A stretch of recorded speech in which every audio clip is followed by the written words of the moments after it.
கர்த்தருக்கு ஸ்தோத்திரம். இன்றைய வசனம் 4 சங்கீதம் 8 கர்த்தாவே, நீர் ஒருவரே என்னை சுகமாய் தங்க பண்ணுகிறீர்.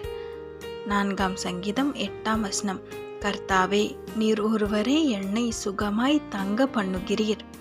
இங்கே தாவீது சொல்றாரு, தேவன் தான் அவரை நல்லா வைத்திருக்கிறாருன்னு சொல்றாரு. ஆமென். சுகமாய் தங்க பண்ணுகிறாராம். தாவீது நம்ம எல்லாருக்குமே தெரியும், இஸ்ரவேலோட ராஜா. அவர் எவ்வளோ தாழ்மையாக அந்த சங்கீதத்தை பாடுறாரு பாருங்க. அந்த தாழ்மை நம்மளுக்குள்ள என்னைக்கு இருக்கா? கொஞ்சம் யோசிச்சு பாருங்க. நம்ம கொஞ்சம் உயர்ந்துட்டா, என்னால் தான் இந்த உயர்வு, என் படிப்புனால தான் உயர்வு, என் டேலண்ட்னால தான் ஒரு உயர்வு இல்லை, தேவனால் மட்டும்தான். வசனம் ரொம்ப அழகாக இருக்குது. தேவனால், அவர் நம்ம மேலே வைத்த கிருபை, அன்பு தான் இதற்கு காரணம். ஆமென். விசுவாசிக்கிறீங்களா? இது வரைக்கும் நீங்கள் அப்படி யோசிக்கலையா?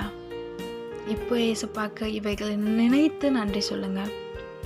எல்லா விதமான பெருமையும் விட்டு விலகுங்க, தாழ்மைப்படுத்துங்க. தாழ்மை உள்ளவர்களுக்கு கர்த்தர் கிருபை அளிக்கிறார். உங்களுக்கு இன்னும் அதிகமாக கிருபை தந்து ஆசீர்வதிப்பார். ஆமென்.